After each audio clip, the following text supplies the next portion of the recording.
27. Take you a quick drink. I want to talk about some more thirds. Actually had a really great suggestion that we stay on this just for at least one more.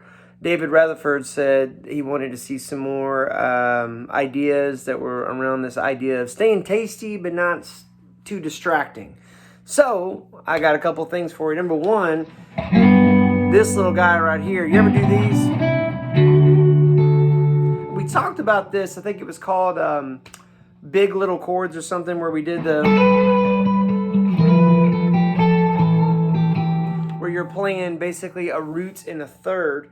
This is the exact same idea, but it's on the lower strings. And what's nice about that, in fact, I was reminded about this recently. I was watching a Corey Wong video. You ever watch that guy? Awesome guitar player, hilarious, and really very, very intelligent, has a lot of great things to say about guitar, music, and probably life in general. I need to watch more episodes. But he had Mark Lettieri and Larry Carlton on his show, and he asked them, how do you get from a G to a C? And, you know, he said this was sort of like, you know, root level, bass level idea. But then he did this little, and I was reminded of that. Oh yeah, those are fantastic to use. And that's what I was just opening this video with, is this kind of idea where you're on the roots with, in this case, I'm playing a G. So index finger, 3rd fret of the low E, skipping the A, skipping the D, and then ring finger is going to be on the 4th fret of the G.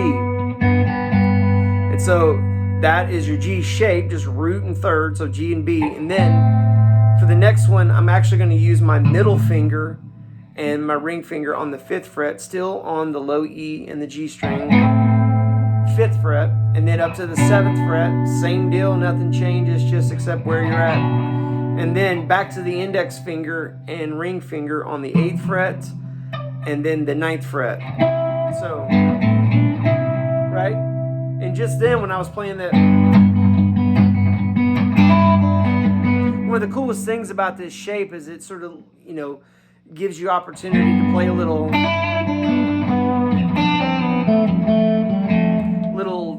deedle bops and deedle doids and deedle doos with your other fingers, because you're only using 2 fingers. Furthermore, if you're playing with another guitar player or a keyboard player who's playing some sort of, you know, and you're playing, between the two of you, you end up making something that sounds really interesting.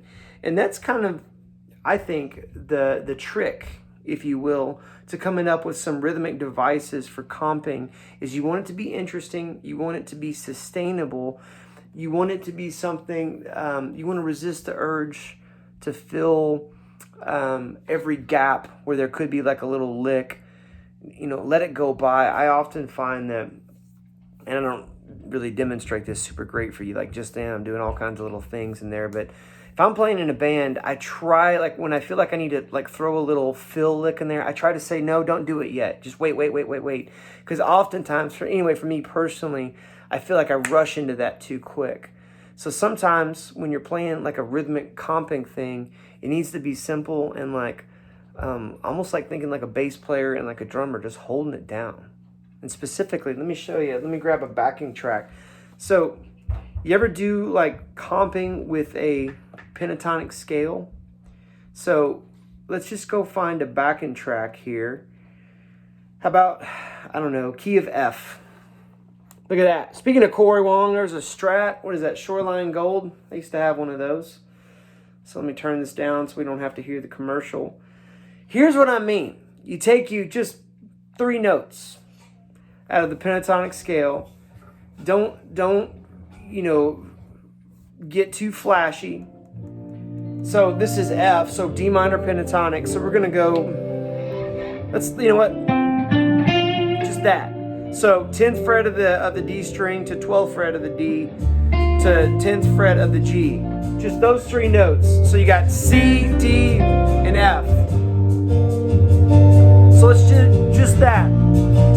We're accompanying, we're comping.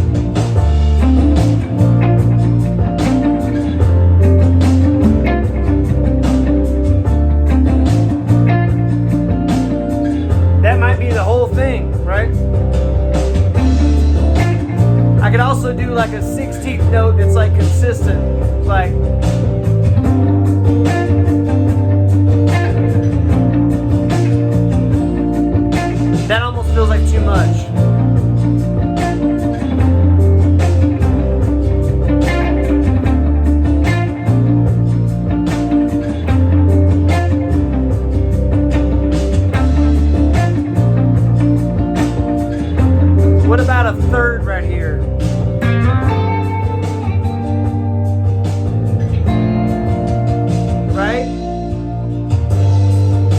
if we go back to the top of that, I'm just going to do a real basic D minor. And if I wanted to, I could even, I'd have to follow the chords, but I might be able to use those other thirds. But for right now, D minor pentatonic, and then we'll do that little. And all that is sliding from the 9th on the D string, and then up to the 9 to 10 on the D string, and then 10th on the B as well. You remember that from our last lesson with thirds, but let's try this.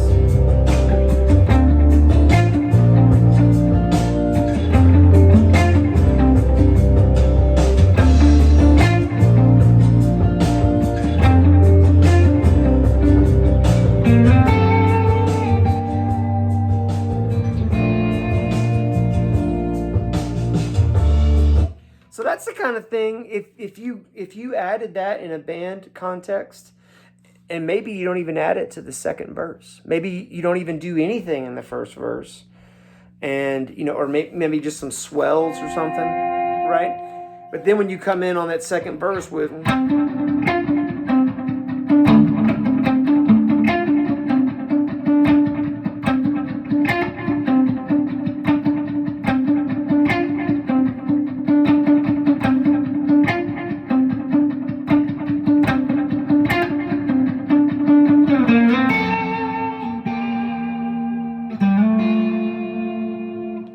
just something that simple could really, it adds a point of interest. You're cruising down the highway that is this song, and just when the road starts to feel like it's getting a little too familiar, here you come with just sprinkling on something that's just like, hey, what is that? And then just something to kind of latch on and hopefully make folks' head move, and just add that little element of interest. So there's a couple things right there. Number one, mixing these intervals. That's in F. I mean, let's see, are we brave? Let's do another one here. Let's do it in E flat. Why not? So now we got to find an E flat backing track. How about dreamy, mellow, groove guitar backing track? All right, let's see what we got here. What is that? I don't recognize that acoustic, but I'm gonna do the exact same thing, but now this time in E flat. So C minor pentatonic, and the those intervals here are right. If you don't know what that is, go back to the previous lesson number 26. We talk about that in depth. So I got to find a similar thing here.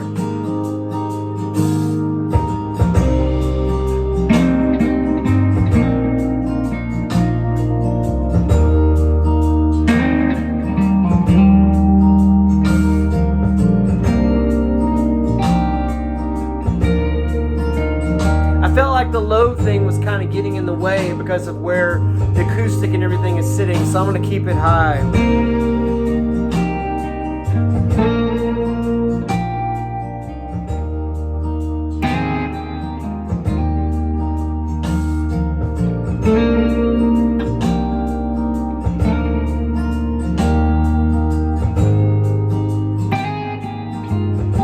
Maybe that's all I'm going to do.